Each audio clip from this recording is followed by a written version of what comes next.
fecha as portas do templo, da casa do Senhor. O texto, capítulo 28, diz que Acais, ele presta culto aos deuses de Babilônia, que eram únicos deuses, deuses estes desprezíveis, os seus comportamentos e liturgias. Os irmãos podem mesmo pesquisar, vão descobrir isso. Diz que Acais, ele se afeiçoou a esses deuses e praticava esse tipo de religiosidade, de religião. Isso descrito no capítulo número 28. Mas nos últimos versículos do capítulo número 28, vem falando a respeito da morte de Acais. Diz que a morte de Acais não houve nem um sepultamento digno para ele junto aos reis anteriores a ele, por conta do seu comportamento contrário à vontade de Deus. O povo, como já foi dito aqui algumas vezes, se eu não me engano, o pastor Joel, se alegrou, não sentiu saudades de Acais. Não houve importância nem comoção entre o povo de Judá por causa do falecimento do rei Acais, por conta do rei Acais se ter tornado desprezível ao Senhor e ao seu próprio povo, ao povo de Judá, ao povo de Israel. O povo rejeitava o comportamento de Acais. O povo não estava 100% envolvido ou tinha um entendimento voltado para aquele tipo de comportamento. Mas agora Acais é morto. E diz a minha Bíblia, lá no versículo de 27, descansou a paz com seus pais e os sepultaram na cidade de Jerusalém. Porém, não o puseram nos sepulcros dos reis de Israel. Eles não tinham nem mesmo a consideração de Acais como rei. Olha que ele havia, se eu não me engano, reinado 16 ou 20 anos, me perdoe, mas mais ou menos, ele reinou um bom tempo. Foi um rei e durou um certo tempo no trono. Mas agora ele é morto. E Ezequias, o seu filho, diz a história que Ezequias, ele foi um corregente com Acais, mas ele não tinha voz ativa. Ele era um rei, filho de Acais, porém reinava de forma paralela. A primeira e a última palavra vinha de Acais, e não de Ezequias. Mas agora Acais é morto e Ezequias assume o trono. Ezequias agora se torna o rei, assumindo a vacância, a vaga que era de seu pai. Ele havia reinado em coparticipação com o seu pai, ele havia vivenciado, observado, experimentado tudo aquilo que o seu pai havia produzido dentro do reino. O fechamento das portas da casa de Deus, o desprezo ao culto ao Deus de Israel, o desprezo ao culto dos seus pais, o Deus dos seus pais, melhor dizendo, ao Deus de Abraão, de Isaac, de Jacó. Ezequias, ele viu, viveu, experimentou tudo aquilo, mesmo que rejeitando, mesmo que não aceitando. Mas o seu pai, como rei, como governante, como o primeiro do trono, na linha, ele tinha voz ativa. E Ezequias precisava se manter calado. Mas agora morre o seu pai, ele assume o trono. E diz o texto, no capítulo 29, eu queria que os irmãos fizessem uma rápida leitura junto comigo, no versículo 1, do capítulo número 29, diz assim: tinha Ezequias 25 anos de idade, quando começou a reinar. Reviveu 29 anos em Jerusalém. Sua mãe se chamava Abia e era filha de Zacarias. Verso 2: fez ele o que era reto perante o Senhor, segundo tudo quanto fizera Davi seu pai, no primeiro ano do seu reinado, no primeiro mês. Abriu as portas da casa do Senhor e as reparou. No primeiro ano do seu reinado, no primeiro mês que ele tem assumido o trono, diz o texto que ele abre as portas da casa do Senhor e começa uma reparação ao templo ao qual seu pai Acais havia desprezado.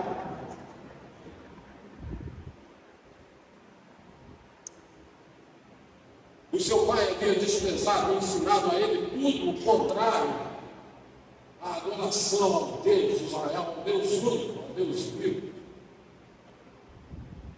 Mas Ezequias tinha o coração voltado a Deus, ao Deus dos seus antepassados. Ele tinha informações históricas daquilo que Deus havia feito no passado, nos grandes livramentos, da manifestação de Deus no meio do seu povo. Ele era instruído em relação às coisas de Deus. Além de ser instruído, ele viveu ao lado do seu pai e viu.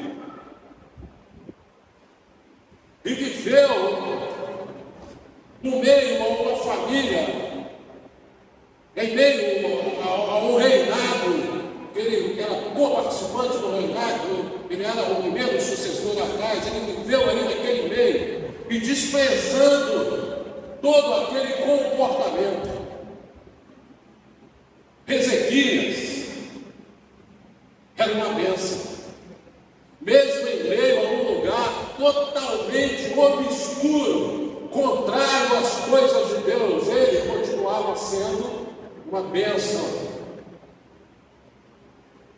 Mesmo tendo as portas da casa de Deus fechadas, mesmo tendo culto ao Deus, ao seu Deus, ao Deus de Ezequias, ao Deus de Abraão, de Isaac, mesmo tendo o culto sendo proibido, tendo sido proibido, Acais continuava cultuando a Deus no seu coração. Ele era uma bênção. Mesmo as orações a Deus, ao Deus de Israel, tendo sido cessadas, ele continuava sendo uma bênção. Trazendo para nós hoje uma figura de linguagem mais plausível, mais de entendimento, mais ao nosso alcance, mesmo a remeter o culto à história, o culto ao estudo da palavra de Deus tendo sido proibido. Ele não tinha mais acesso, mas ele continuava sendo uma bênção, porque ele se negava, historicamente falando, a viver uma vida divorciada desse Deus que ele havia conhecido através do estudo da palavra. Ele cultuava a Deus em silêncio. Ele cultuava a Deus no seu particular. Não posso ir para a igreja porque meu pai fechou as igrejas. Não posso cultuar ao Deus de Israel porque meu pai proíbe o culto ao Deus de Israel. Não posso oferecer sacrifícios ao Deus de Israel porque meu pai é contrário a esse tipo de liturgia. Meu pai me afasta. Meu pai adora os deuses de Babilônia. Meu pai ofereceu os meus irmãos em sacrifício aos deuses de Babilônia. Mas eu sou contra tudo isso porque meu coração está com Deus. E ele continuava sendo uma bênção. Não importa as circunstâncias, irmãos. Não importa a história, as felicidades que estivermos vivendo hoje, no nosso momento, nos nossos dias. Talvez até dentro da nossa casa. Às vezes dentro da nossa casa. Não importa. Se você colocar de verdade o seu coração nas coisas de Deus, você continuará sendo uma bênção, assim como Ezequias era a bênção. O seu pai não aceitava, o seu pai não queria, o seu pai não gostava, pelo contrário, o seu pai odiava e proibia, destruiu a casa de Deus.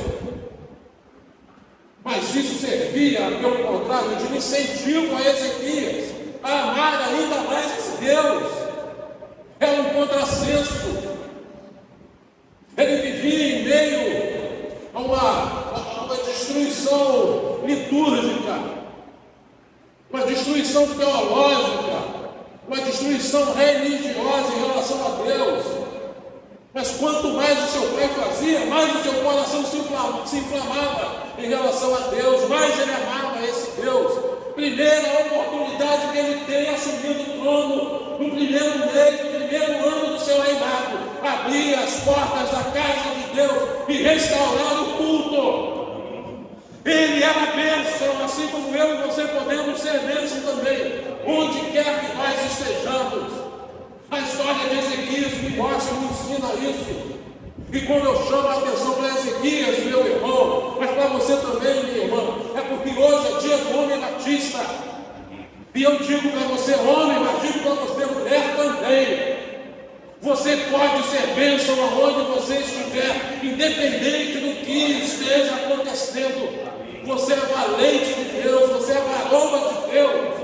Deus está contigo volta não esteja favorável a você, você pode ser uma bênção. E aceite esse desafio de ser bênção, porque Deus, Ele é maravilhoso.